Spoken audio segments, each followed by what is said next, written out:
Hey everyone, and welcome back. It has been a while, so welcome back to you and to me also.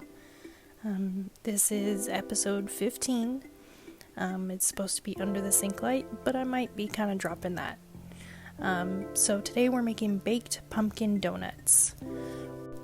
We're going to start with 2 cups of all-purpose flour, and this recipe also works if you would rather use whole wheat flour or even a gluten-free 1-to-1 flour blend. And before I forget, preheat your oven to 350 Fahrenheit.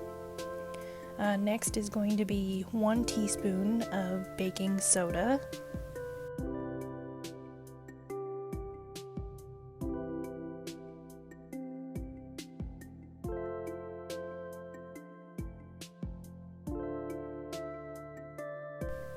and then it is going to be a 1/2 teaspoon of baking powder,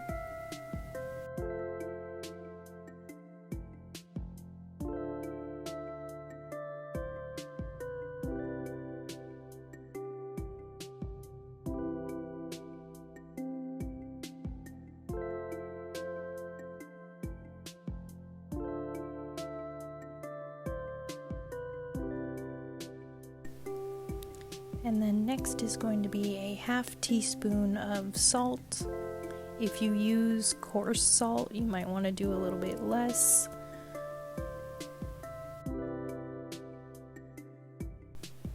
And then we're going to do 2 teaspoons of cinnamon, and I'm going to be adding the other, seasonings individually, but if you prefer, you can just use pumpkin pie spice, and you would use 1 tablespoon of pumpkin pie spice.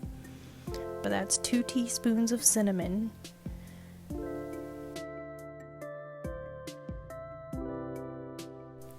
and it's going to be 1/2 a teaspoon of ground ginger,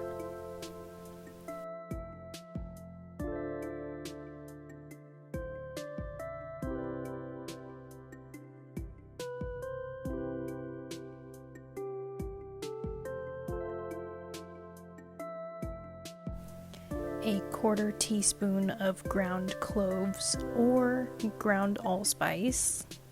I used cloves in the video here.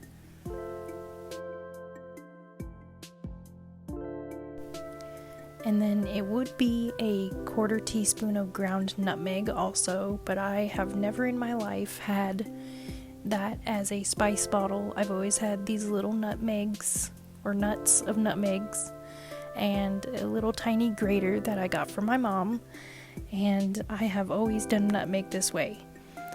So I just did it off to the side where I can kind of see how much I'm putting in, just because I didn't want to do it in a separate dish and then measure it, because I had no use for extra nutmeg. And then I'm just giving it a little bit of a stir before I add in the sugar, and then after the sugar will be all of the wet ingredients.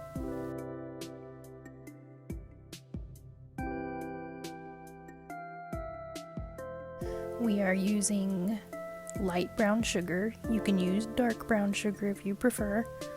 It's going to be 3/4 of a cup. I have this cool set of measuring cups where I have an exact 3/4 cup, but of course you can just do 3 times of a 1/4 cup measurement, and you want to do that packed.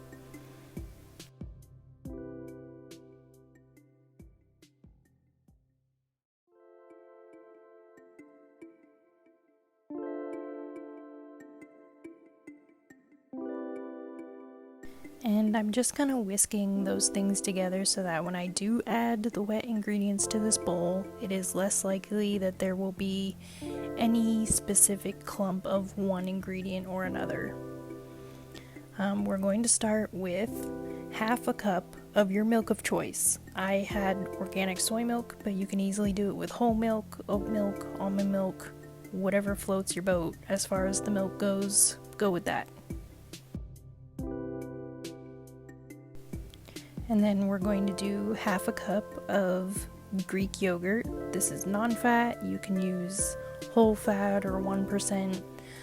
I would say that if you're using not Greek yogurt, that you would use a little bit less, because obviously Greek yogurt is on the thicker side.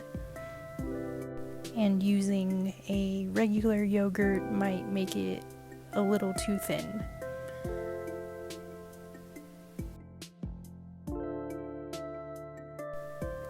Next, we're going to use 1.5 cups of pumpkin puree, and I'm just putting it in the measuring cup after the more liquidy things to kind of use that water displacement theory to get my measurement. You can definitely, put it in a different measuring cup and then add it to this, but I was really trying to minimize my dishes.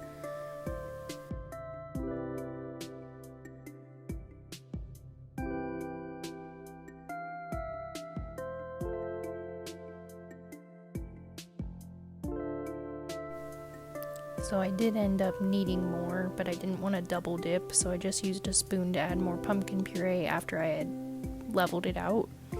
That way my dirty spatula wouldn't be technically contaminating my pumpkin. And then it's going to be 2 large eggs.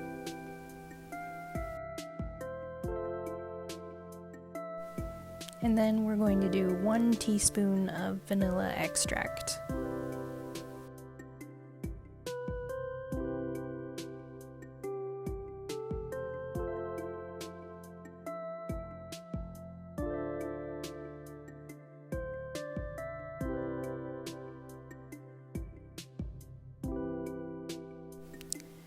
And then everybody is going to go into the boat, so to speak.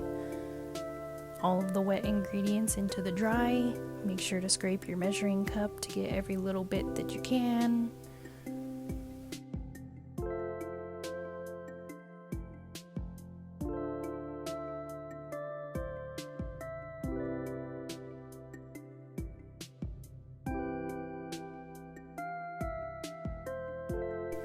I always do a little bit of a mash first just to get the eggs broken. That way I don't end up with a whole yolk. And then as you mix, you just want to scrape around the sides and scrape the bottom. That way you don't have any dry pockets in your dough, because we are going to be piping it, and the only thing worse than an air pocket is a dry pocket. So once you're done mixing, just use that spatula from earlier, give it a few folds, make sure you're scraping the bottom. You don't want to have any dry bits when you really want it all to be well incorporated.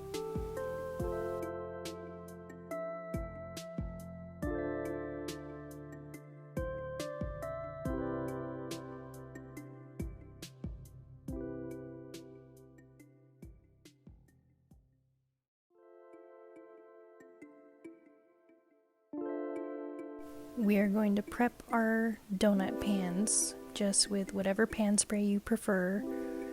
You want to do it very liberally so that they pop right out. And then I have one of these disposable piping bags. You can get them from pretty much any cake store, or you can just use a Ziploc bag and cut the corner off. But these I got in like a stack of 100 or something like that, just from, a small time little cake store. I think Walmart might even have the disposable ones. Also, if you have a reusable one, that's awesome too. Just know that pumpkin will probably stain it a little bit. And then I just used a wide mouth mason jar to kind of open it up. I have not cut the tip yet, so just keep that in mind. I haven't cut it yet. I'm just filling up the bag for the first time.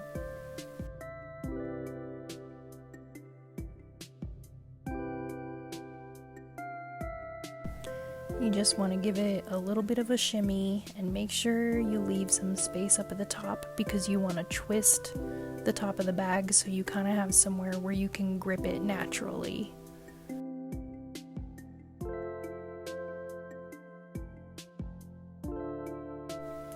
So just like that, you really only need about 1 inch up at the top so you can twist it and fit it in kind of the crook of your hand. And then cut it however big you think you can control the flow. I did it a little bit on the small side, but the important part is going to be that when you pipe it into the pans, you want to overlap it at least once, if not twice. That way you're going to kind of seal the, not edge, but you're going to seal what might be an opening. And you're just going to pipe them, I fill them pretty much all the way up. They do have some rise, but if you want to go a little bit shy, you can definitely do that. You're just going to end up with a couple extra donuts at the end.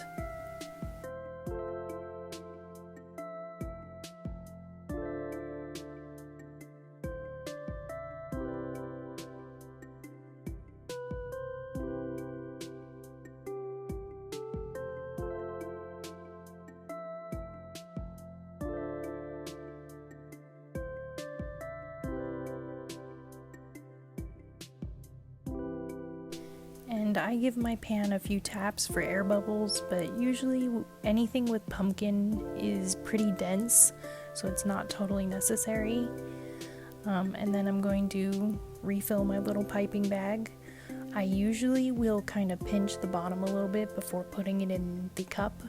That way when I pick the piping bag up, it won't immediately run out of the bag. But it's a pretty thick dough, so I wasn't necessarily worried about that happening.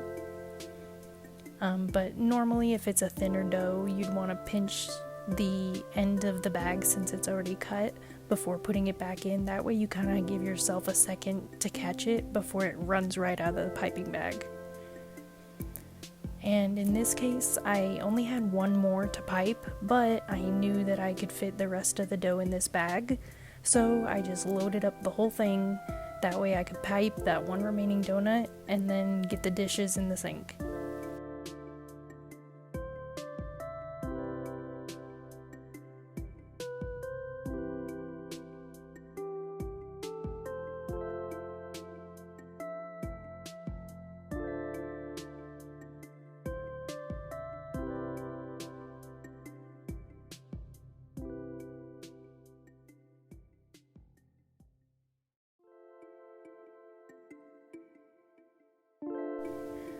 So I'll have to do another batch, but this is what I mean by pinching the edge of that bag.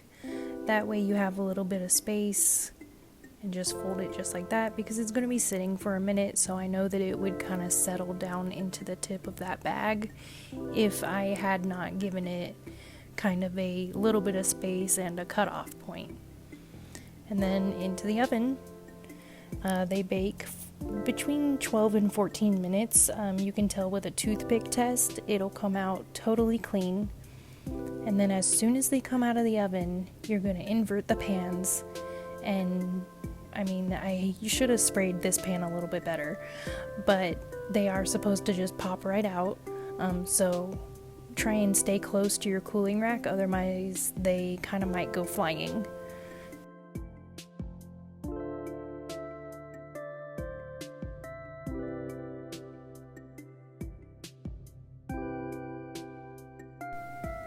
This pan I definitely greased a little bit better because they all popped right out like they were supposed to the first time.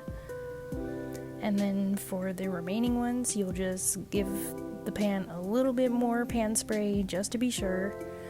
And then you'll pipe the rest of your donuts in. You might end up with 4, you might end up with 5, you might end up with 6. I ended up with 5, but again, I was filling them pretty much to the top. And then if you do have an empty one that you already greased, just take a paper towel, wipe out that extra pan spray so it doesn't burn the ever-loving you-know-what out of your pan. And then you can add a little bit of water in that hole so that, it won't cook pan spray into your pan.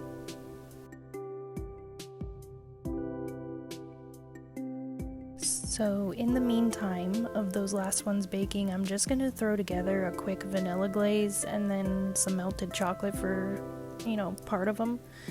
I didn't exactly measure this, but a vanilla glaze you would just do powdered sugar. Ideally you would sift it so there was no lumps, but I was just kind of doing this recipe for fun.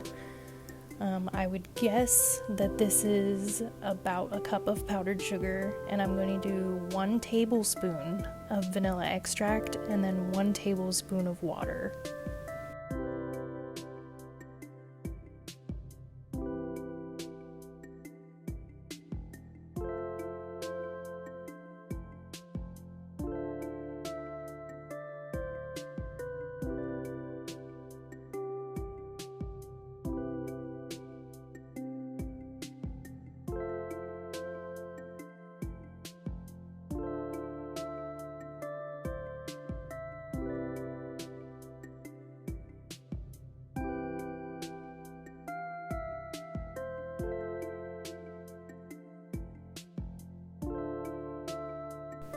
So in a perfect world, this glaze would actually be a little thicker. You would want kind of thick ribbons when you pick the whisk up. Kind of that would leave some indent before they sink in, but you would just remedy anything too thin by adding more powdered sugar. Or if it's too thick, you just add a little more water. Or you can add milk if you prefer. For the melted chocolate, all I did, I just put some chocolate chips in a bowl. I microwave it in 30-second increments, and you do want to make sure that you stir it after every 30 seconds, because this was the first one and it didn't look like it melted, but it definitely started doing something. You want to make sure to mix it, otherwise you will scorch all of the chocolate that's on the bottom of the bowl, and the top ones won't even be melted. So 30-second increments. If you know your microwave is a little stronger, maybe do a little bit less at first. And then we're just going to go in and do another 30 seconds. So this is after 1 minute total, but it's 2 30-second increments. It is perfectly melted. If you want, you can make ganache, but this is just melted chocolate because I wanted to make sure that it would actually harden. Ganache tends not to harden, and I knew that I would be storing these for a day or two, so I definitely wanted to make sure that it wouldn't end up essentially soaking into the donut.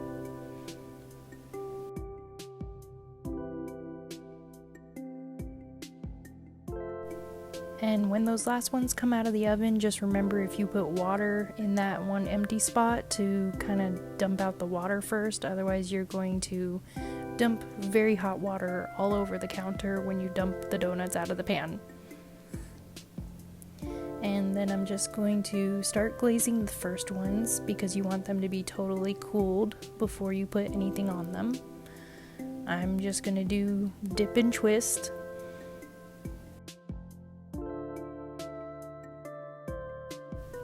And if you want to, like if you make a ganache, you can just drizzle it, or you can make a maple glaze instead of vanilla, which would just be powdered sugar and maple syrup until it's the right thickness. Or you can do, any number of things really. Donut glazes tend to be pretty simple, just powdered sugar and some kind of liquid. But you'll end up seeing that my glaze is pretty thin, so it does end up running off of the donuts considerably, and 2, it does end up soaking into the donuts. But it was more a test of the donut recipe than the icing. But here is how they turned out in the end. Like I said, lots of options, super yummy. Here's the recipe for your reference, and I hope you enjoy. Thank you for watching.